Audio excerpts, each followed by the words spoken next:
Hello Bangali, welcome to my channel. আর আজকের ভিডিওতে থাকছে একটি ছোট্ট জার্নি ব্যাঙ্গালোর থেকে the city of the city of joy Kolkata. আর আমার ফ্লাইট আছে 12টার সময়, এটা একটা স্টপেজ দেবে ভুবনেশ্বরে। আমি এখন বেরিয়ে পড়েছি এয়ারপোর্টের জন্য। আর আমি এখান থেকে যাব বাসে। এখন আমি আছি চোকানহালিতে, আর চোকানহালি থেকে যাব আমি কোহিনুর ক্রস, আর কোহিনুর ক্রস থেকে তারপর আমি এয়ারপোর্ট বাস পেয়ে যাব। তো সঙ্গে থাকো আমার। আমি এখন বাসে যেয়ে পড়েছি। এখন আমি যাব কোহিনুর ক্রস, আর কোহিনুর ক্রস থেকে আমি পেয়ে যাব এয়ারপোর্টের বাস।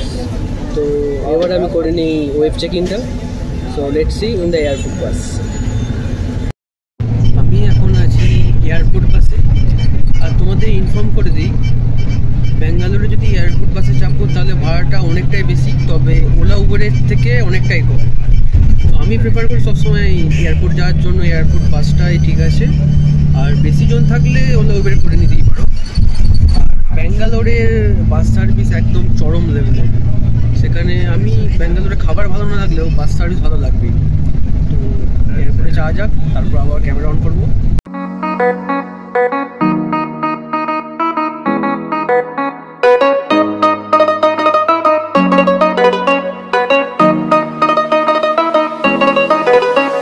এই চাঁদ উঠেছে ওই, ফুল ফুটেছে ওই, সোনার মেয়ে নাচ দেখে মাথার চুল খুলে। ঘর সাজাবো কই, ফুল সাজাবো সই, সাদা সাদা আলপনাতে জবা ফুল। চাঁদ উঠেছে ওই। আমি এসে গেছি এখন ব্যাঙ্গালোর এয়ারপোর্টে। আর তোমরা এয়ারপোর্ট বাস চিনবে কী করে? ব্যাঙ্গালোর এয়ারপোর্টের নামটা হচ্ছে যে কেম্পেগৌড়া ইন্টারন্যাশনাল এয়ারপোর্ট। যে সমস্ত বাসে দেখবে KIA লেখা আছে, সবকটা বাসই এয়ারপোর্টের বাস। আর এই যে সুন্দর এয়ারপোর্টটা আছে, এটা দিনের বেলা বলে তেমন ভালো বোঝা যাচ্ছে না।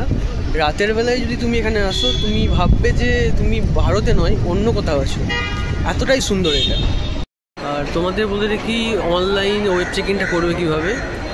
তোমরা যে এয়ারলাইনে যাচ্ছ সেই এয়ারলাইনের ওয়েবসাইটে গিয়ে অনলাইন PNR নাম্বার দিয়ে ওয়েব চেক ইনটা করতে হবে। আর ওয়েব চেক ইন করার পর ডিজি যাত্রী অ্যাপে তোমাদের বোর্ডিং পাসটা পাবে।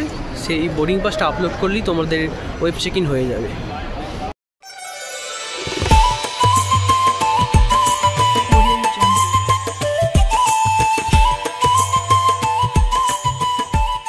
এরকম সেলফ সার্ভিস আছে। এই সেলফ সার্ভিসে আপনি নিজের এই যে লাগেজ আছে, লাগেজ সাবমিট করা বা বোর্ডিং পাস আপনি নিতে পারবেন। এখানে গিয়ে আপনার PN নাম্বারটা দিতে হবে এবং আপনার নাম আসবে। সেখানে সিলেক্ট করার পর আপনি আপনার এই যে ব্যাগের ট্যাগটা পেয়ে যাবেন আর বোর্ডিং পাসও পেয়ে যাবেন। সো যাওয়া যাক এবার ব্যাগটা জমা দেওয়ার জন্য। ব্যাগ জমা দেওয়ার জন্য আপনাকে কাউন্টারটা দেখে নিতে হবে আপনি কোন ফ্লাইটে যাচ্ছেন, ইন্ডিগো না এয়ার ইন্ডিয়া। তারপর আপনাকে সেই কাউন্টারে লাইন দিতে হবে। আমি যা দেখছি ইন্ডিগোর কাউন্টারে যা ভিড়, বাপরে বাপ। সো দেখা যাক কতক্ষণে হয়। এই যে ট্যাগটা তুমি পারলে নিজেও লাগিয়ে নিতে পারো বা এখানেই এটা লাগিয়ে দেবে। আর এইরকম একটা ট্যাগ থেকে লাগিয়ে দেবে, তোমাকে একটা টোকেন দেবে। 33 কাউন্টার 33 আমাকে বলে দেবে 33 কাউন্টারে যেতে ব্যাগটা জমা দেওয়ার জন্য। আর তোমাকে যে টোকেনটা দেবে সেটা হচ্ছে তোমার প্রুফ যে তুমি ব্যাগ জমা দিয়েছো। সেটা কখনোই হারাবে না। যদি ব্যাগ হারিয়ে যায় তুমি তখন ক্লেম করতে পারো। আমাকে 33 কাউন্টার বলে দিয়েছে। এইটা হচ্ছে 33 কাউন্টার ইন্ডিগোর। আমি ঈদের সময় আসছি তাই ভিড়টা এত বেশি, কিন্তু অন্য সময় এলে ভিড়টা মোটামুটি থাকে না, তোমরা ফাঁকাই পেয়ে যাবে। সিঁড়ি আছে, এখান থেকে উপরে উঠে যাবো এবং সেখানে আমার চেকিং হবে এবং কেবিন ব্যাগটাকেও চেক করবো। এই ডিজি যাত্রা ফার্স্ট প্যাসেঞ্জারতে এই দিকে। আর আমি ডিজি যাত্রা থেকে বোর্ডিং পাস নিয়েও নিয়েছি, তাই আমাকে এদিকে যেতে হবে। এদিকে ট্রাফিকটা অত বেশি থাকে না। সো এই যে এখানে নিজেদের এবার চেকিং হবে এবং ব্যাগ থেকে সমস্ত কিছু বার করে আলাদা আলাদা করে চেক করাতে হবে। তোমাদের ব্যাগের সমস্ত ইলেকট্রনিক্স জিনিস আলাদা, মেটাল আলাদা, সব কিছু আলাদাভাবে করে তারপর তোমাদের চেক করে ঢোকাবে। এটা হচ্ছে ফাইনাল চেক। এখানে দাঁড়াতে হবে, পায়ের জায়গা দিয়ে দিয়েছে।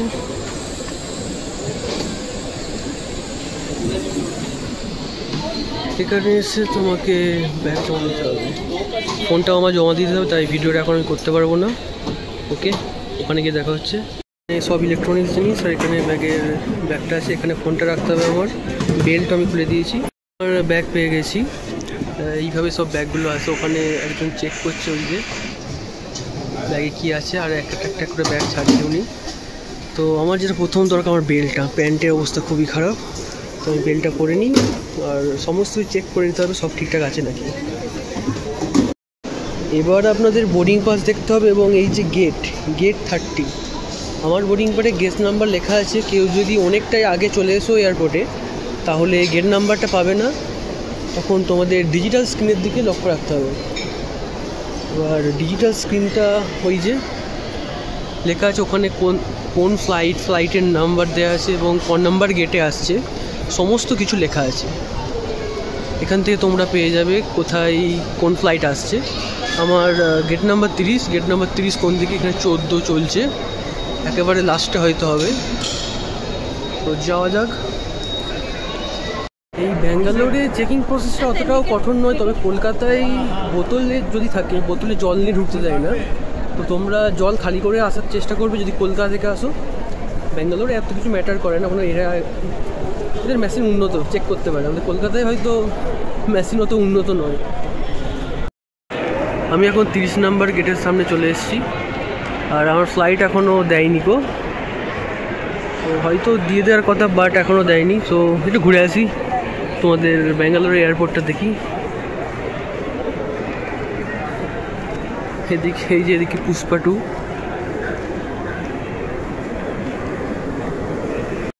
এই যে ব্যাঙ্গালোরে এতগুলো দোকান আছে, দোকানের দাম টাটা বিড়লা ছাড়া কেউ কিনতে পারবে না। ব্যাঙ্গালোরে আমার সবচেয়ে যেটা ভালো লাগে এই সিটগুলোতে বসে রাতের পর রাত কাটিয়ে দেওয়া যায়, প্লেন যদি লেট করে। কিন্তু আমাদের কলকাতায় এরকম সিট নেই। বইয়ের একটা দোকান পেয়েছি,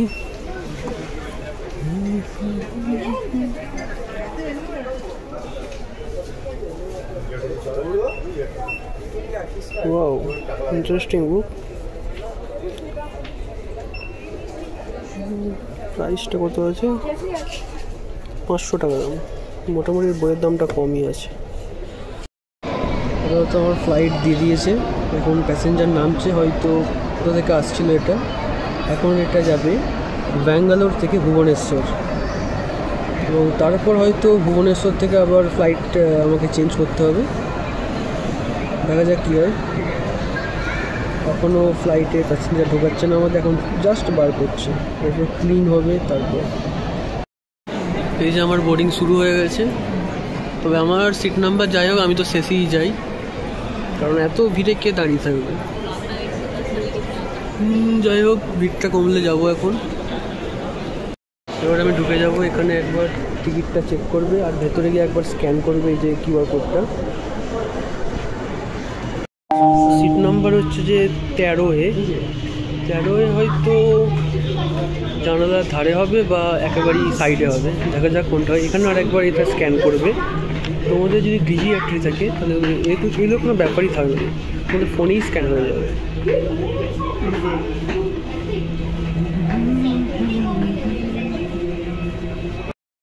যেটা ভাবছিলাম সেটাই, আমার সিট একদম জানলার পাশে, আর তোমাদের জানলার ভিউটা দেখাও এখান থেকে।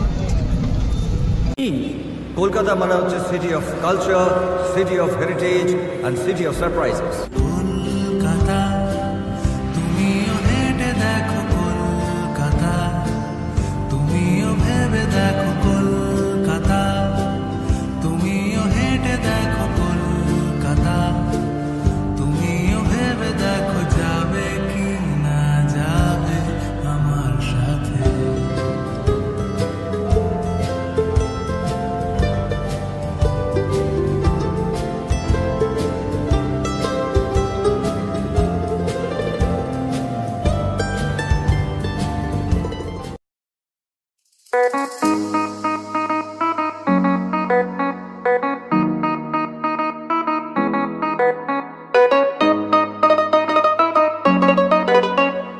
কলকাতা তুমিও হেঁটে দেখো,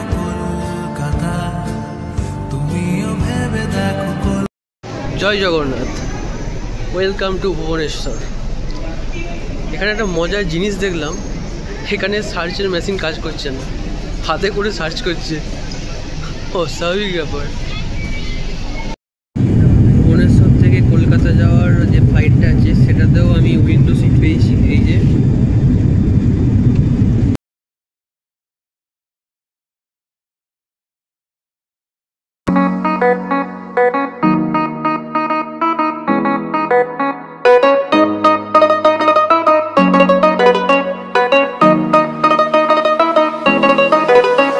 এই চাঁদ উঠেছে ওই, ফুল ফুটেছে ওই, সোনার মেয়ে নাচ দেখে মাথার চুল খুলে। ঘর সাজাবো কই, ফুল সাজাবো সই, সাদা সাদা আলপনাতে জবা ফুল। চাঁদ উঠেছে ওই, ফুল ফুটেছে ওই, সোনার মেয়ে নাচ দেখে মাথার চুল খুলে। ঘর সাজাবো কই, ফুল সাজাবো সই, সাদা সাদা আলপনাতে জবা ফুল। পদরা পিয়া হইছে বাসর গাছ, দেখো আলহাতিনের নাচ, দেখো সোহাগিনের নাচ, দেখো চাঁদ মদনের নাচ, দেখো আলহাতিনের নাচ, দেখো সোহাগিনের নাচ। সোহাগ চাঁদ, সোহাগ চাঁদ বদনে ধ্বনি নাচ হতো দেখি, সোহাগ চাঁদ বদনে ধ্বনি নাচ হতো দেখি।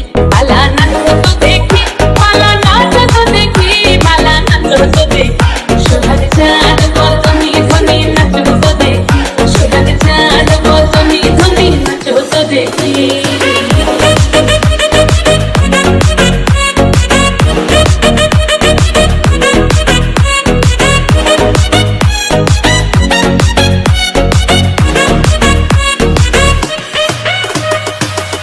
ভালো সুন্দরী বাঁধেন ভালো চুল, নাচেন ভালো সুন্দরী বাঁধেন ভালো চুল। কলকাতায় নামলাম, টাইমেই নামিয়েছে, দেরি হয়নি এটা। আর নামার সময় আপনাদের অবশ্যই মনে রাখতে হবে যে এরা কোন নাম্বারে বলছে যে লাগেজটা দেবে। আমাদের যেমন 4 নম্বরে লাগেজটা দেবে বলেছে। তখন বাস এসে গেছে। এখানে 15 মিনিট হয়ে গেল দাঁড়িয়ে আছি, তবুও লাগেজ এখনও দেয়নি। ওই মেশিন চালু করেছে, একটা ব্যাগও এখনও উঠে আসে। তো আমি এখন এয়ারপোর্ট থেকে বেরিয়ে পড়েছি, আর এখন আমি ধরবো এয়ারপোর্ট এসি বাস স্ট্যান্ড থেকে হাওড়া যাওয়ার বাস। তো ভিডিওটা এখানেই শেষ করলাম। ভিডিওটা কেমন লাগলো অবশ্যই জানাবে।